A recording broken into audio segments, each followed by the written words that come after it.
ഓണം എന്ന് പറയുന്നത് ഹിന്ദു മതസ്ഥരുടെ ആചാരമാണല്ലോ അല്ലേ? എല്ലാവർക്കും അറിയുന്ന കാര്യമാണ്. അപ്പോൾ ആ ഒരു സെലിബ്രേഷനുമായി ബന്ധപ്പെട്ട് നമ്മുടെ മക്കളോ അല്ലെങ്കിൽ നമ്മളോ അത്തരത്തിലുള്ള കാര്യങ്ങളെ ഒരു തരത്തിലും പ്രോത്സാഹിപ്പിക്കാൻ പാടില്ല. മറ്റു മതസ്ഥരുടെ ആചാരങ്ങളെ നമ്മൾ ഒരു തരത്തിലും നമ്മൾ അതിനോട് പങ്കുകൊള്ളാൻ പാടില്ല. സെലിബ്രേഷനിൽ നമ്മളോ നമ്മുടെ മക്കളോ ആരും തന്നെ പങ്കെടുക്കുന്നില്ല.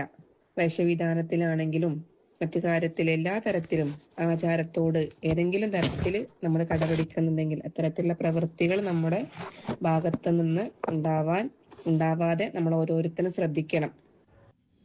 ഡിവൈഎഫ്ഐ പ്രവർത്തകനായ ഹസനാണ് ഈ വിഷയത്തിൽ ഒരു പരാതി പോലീസിന് മുന്നിൽ നൽകിയത്.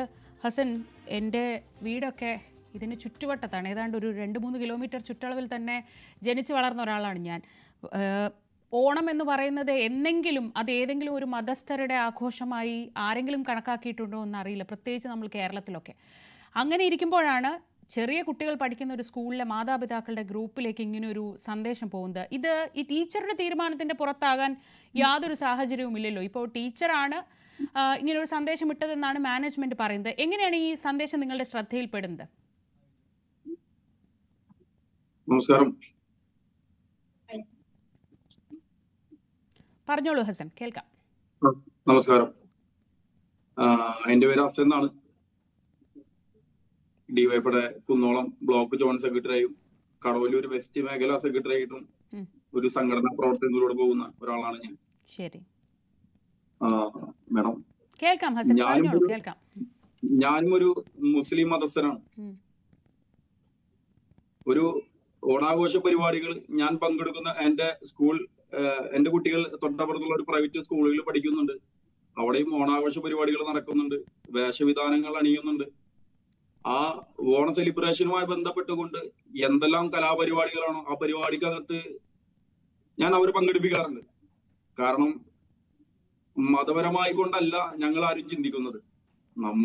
ഞാനെന്നല്ല, ഈ കേരള സമൂഹത്തിനകത്ത് ഓണം പോലെയുള്ള ഒരു കേരള കലോത്സവം അല്ലെങ്കിൽ വേണ്ട ദേശീയോത്സവം എന്ന് പറയാം. ആ ദേശീയോത്സവം നമ്മളെല്ലാ മലയാളികളും കൊണ്ടാടുന്നത് അന്നേ ദിവസത്തെ പരിപാടികൾ ആഘോഷമാക്കാനും ചെറിയ കുട്ടികളാണെങ്കിലും വലിയ കുട്ടികളാണെങ്കിലും ആ ഓണം വന്നെത്തുമ്പോൾ ആ ഓണാഘോഷ പരിപാടികൾ വരും ദിവസങ്ങൾ കാഴ്ച സ്വപ്നം കണ്ടുകൊണ്ടും വരും ദിവസങ്ങളിൽ അവധിയെടുത്തുകൊണ്ട് ആഘോഷിക്കുന്ന പരിപാടി ചിന്തിച്ചുകൊണ്ടിരിക്കുന്ന ഈ കാലഘട്ടത്തിനകത്ത് ഈ ടീച്ചറെ പോലെയുള്ള വർഗീയ പരാമർശം വളരെ വേദനാജനകം തന്നെയാണ് പറയുന്നത്. കാരണം കഴിഞ്ഞ ദിവസങ്ങളിൽ ഇന്നലെയാണ് ഇതിന്റെ ഏകദേശം സംഭവം നടന്നിട്ടുള്ളത്. ഈ മെസ്സേജ് ഇന്നലെയാണോ ഗ്രൂപ്പിൽ വരുന്നത്? അതെ, ഇന്നലെയാണ് ഈ സംഭവം നടന്നിട്ടുള്ളത്. കാരണം എന്റെ മേഖലാ കമ്മിറ്റിക്കൊക്കെ ഉൾപ്പെടുത്തുന്ന ഒരു യൂണിറ്റ്, എന്റെ പരിസര പ്രദേശത്ത് 1 കിലോമീറ്റർ അപ്പുറത്തുള്ള ഒരു യൂണിറ്റ് അകത്തെ ഒരു രക്ഷിതാവ് ഈ വോയിസുമായി ബന്ധപ്പെട്ടുകൊണ്ട് ആ സ്കൂളിന്റെ മാനേജ്മെന്റിന്റെ അകത്ത് പോയിട്ട് പ്രശ്നങ്ങൾ ഉണ്ടാക്കിയിട്ടുണ്ട്. കാരണം ആ വ്യക്തി പറയുന്നത്, ഞാനൊരു മനുഷ്യനാണ്, എന്റെ കുട്ടികളെ ഞാൻ മനുഷ്യനാക്കി വളർത്താനാണ് ഉദ്ദേശിക്കുന്നത്, മതപരമായ ചിന്തകളിലൂടെ വളർത്താൻ ഉദ്ദേശിക്കുന്ന രീതിയിൽ ആ വ്യക്തി ചെന്ന് TC വേണമെന്ന് ആവശ്യപ്പെടുകയുണ്ടായി ആ സ്കൂളിനകത്ത്.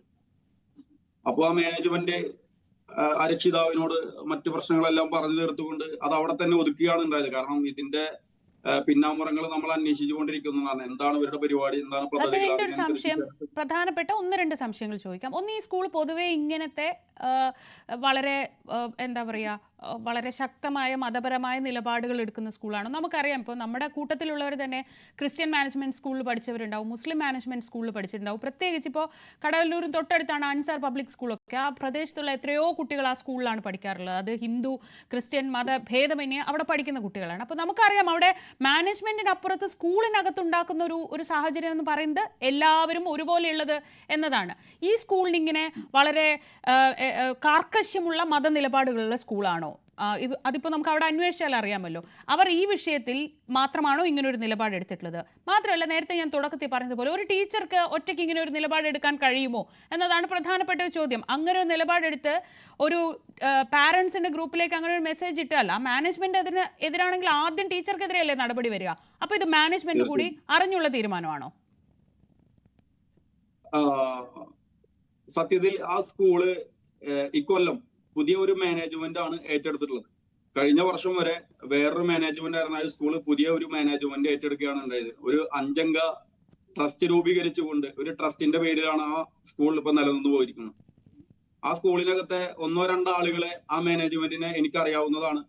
അവർ നിരന്തരം നമ്മൾ മറ്റെന്തെങ്കിലും ആവശ്യങ്ങളുമായി ബന്ധപ്പെട്ട് ആ സ്കൂൾ മാനേജ്മെന്റ് ഞാനുമായിട്ട് ബന്ധപ്പെടാറുണ്ട്.